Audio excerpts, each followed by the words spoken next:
What's going on, guys? We just got to Edge Van Works. It's time to get my batteries replaced with three 300 amp hour Epoch batteries. So we're going from 400 amp hours to 900 amp hours. And we're also getting rid of the AGM kicker battery, which will be cool to see. I don't know how that's going to work, but looking forward to seeing how everything else is going to go. And we're also getting the landed gear spare tire on the left door, so I don't have to move the spare tire out of the way anymore, which will be a bonus. And a couple other small projects to do. So yeah, let's get into it, and we'll see you in a bit. I'm super pumped to get the Scottage batteries upgraded to give me more than double the capacity I have. But first, let's start with the landed gear spare tire mount. Got 4 holes for the landed gear drilled out. All these reinforcements go behind.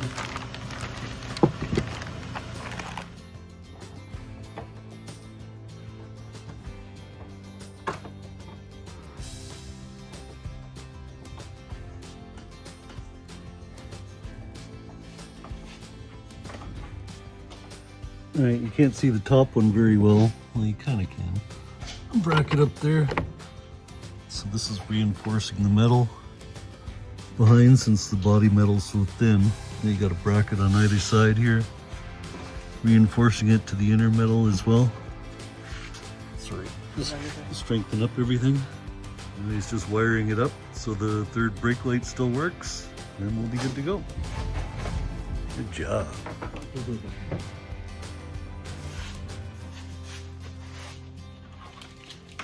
So much better having it on the door. Yeah, right. It's so much better.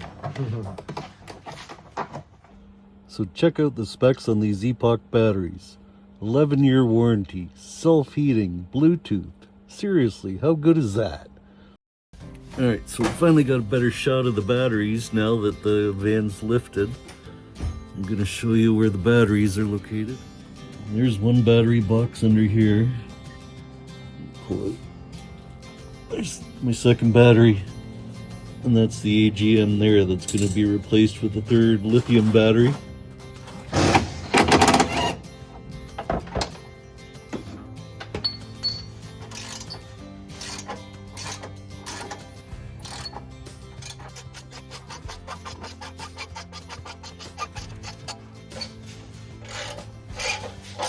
Say goodbye to your kicker.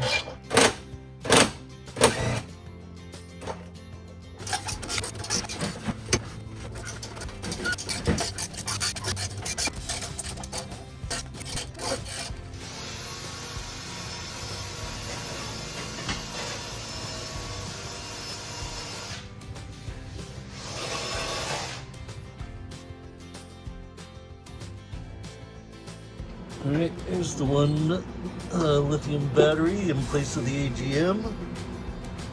And we got one of the other batteries ready to go back in. Isaiah ready to put it back in. And the only modification they had to do is put this little window in so you can get a better signal for the Bluetooth. That's right, isn't it? It's just for the Bluetooth? Yeah. Thought so. I don't know if you guys can see that or not. There's an APM installed here, which is like a surge protector for the alternator.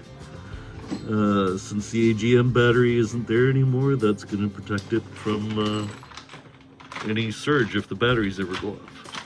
Alright, so I no longer have the panel mount because that was KS2 proprietary display. So they just put a plastic cover over that, which is fine for me. I still got the display value of numbers there, which is fine, and then everything else is on the app. It shows all 3 separate batteries, it shows the cell values, shows whether it's charging or discharging. It's also cool when you have something running, it'll tell you how many hours you have left in your batteries if you continuously use that product. And when it's charging, it tells you how long till it's 100% charged. So yeah, some really cool features with those Epoch batteries. I think I'll really enjoy those. and being able to abuse my power and everything else. And they had to change the solar settings and the Balmar settings just because everything was a much higher value than the old crappy KS2 batteries. Really didn't like those things. So glad to be rid of those. And the AGM.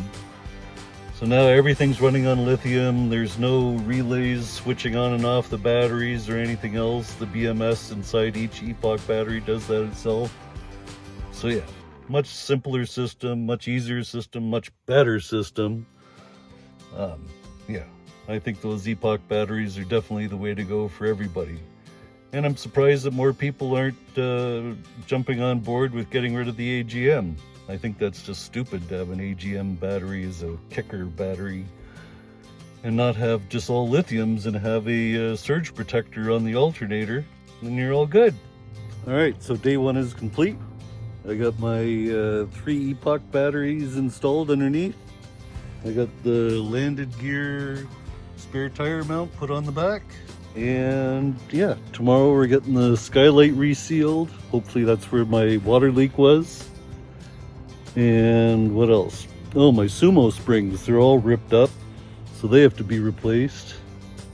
And yeah, just a couple other little small things that have to be done tomorrow. And then we're out of here. I'm excited to have a brand new batteries and everything. That'll be nice. So nice. So I had to get my Sumo springs replaced. Check this out. How torn up they all are. That's crazy. I'm glad they noticed, that's for sure. I noticed the ride was getting a little harder in the rear end there. But man, they're just torn right up. They are 7 years old, but wow. Alright, so that's the new Sumo springs installed. Yes, the original ones were actually yellow too. But I guess they went black over time just from all the dirt and grime and everything. But yeah, these ones don't compress at all, where the other ones you can see how easily I could move them. Where you can't even squish these ones by hand. So that should definitely give me a lot better ride than I had, that's for sure. I never even thought that I'd have to inspect those Sumo springs. I thought they were there for life and they lasted forever. So good thing they pointed that out to me, that's for sure. So another issue I was having was with this cigarette lighter port. I found that everything, especially my fridge, I always plug my fridge into that, that it was always such a loose, wobbly connection in there that it wasn't seated properly, or you'd hear it turn off with the slightest little nudge of the wire. So it was a pain in the butt that once in a while you'd see that the fridge wasn't plugged in or turned on, and you'd be like above freezing again, so everything would be partially melted. So yeah, a little bit of a pain in the ass, so I got them to look at that to see if they could beef up the wiring or do something. And they said that they could tell that there was arcing back there on the socket. So they replaced the cigarette lighter socket, but they thought it was a better idea to remove the cigarette lighter socket on my fridge and replace it with an Anderson, since I did have an Anderson plug back here. Right, that one. So they rewired it to the Anderson since it's going to be such a better connection.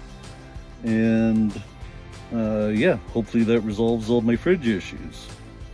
I was also going to get them to install the Lagoon table here, just because, you know, this is a fixed table. It can't move. It can only go, you know, you can only fold it down sort of thing. But I like having it up just for putting stuff on it, drinks, beverages, whatever.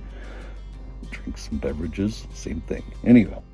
It'd just be nice to push the table out of the way, where that Lagoon table has a swivel on it where you can move things forward or back or move it out of the way.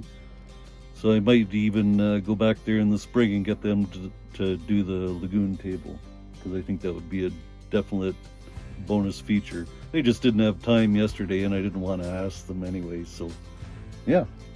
I think the Lagoon table in the spring, for sure. While I was at the shop, I noticed that they had a safety alert CO2 and propane sensor there, which I needed to replace. I unplugged it like a year ago and forgot all about it. And I saw that, so they replaced it with a new one, which is a bonus since they had it there. I didn't have to order it from anywhere. Nice. Yeah, I told them at Edge Van Works not to be too neat about it, just to slop it around, because I knew I was holding them up. They had other work to do. So I got them to seal the skylight and I just told them to slop it all around with the self-leveling adhesive all the way around. It's still a little wet, actually. But yeah, hopefully that stops my leakage issues that I had in that cabinet. That's the only place that I could figure it coming in, because nothing else really has a hole in it. Maybe other than the solar panel brackets, but I don't think it was that. I'm pretty sure it was the skylight, or I hope it was anyway. So yeah, that's another thing fixed. Sweet! Oh yeah, I forgot another thing they did is they re-aimed both my headlights for me. One of the bulbs apparently wasn't even seated properly, duh. But yeah, they re-aimed them so both of them were aiming in the same spot. It was really tough to do with this one because this one's so fogged out on the inside, the lenses. Yeah, they just closed the garage door and aimed both beams at a spot on the garage door and did it no problem. So hopefully that'll do better, even though I never drive at night. And obviously you see that I'm somewhere else now. I'm at one of my favorite campgrounds in southernish California now. I'm about 2 hours north of Palm Springs. But yeah, I just didn't want to bug them anymore. I was felt like I was in their face pestering them all the time with the video camera and everything else on day one. So I didn't do much filming on day two, and it was just quick little fixes that they had to do on everything. So yeah, it's all good. Alright, so big shout out to Edge Van Works, Isaiah and GC and everybody that works there. Thanks for all your help. And that's it for this week, and we'll see you guys next time. Take care, guys. Bye.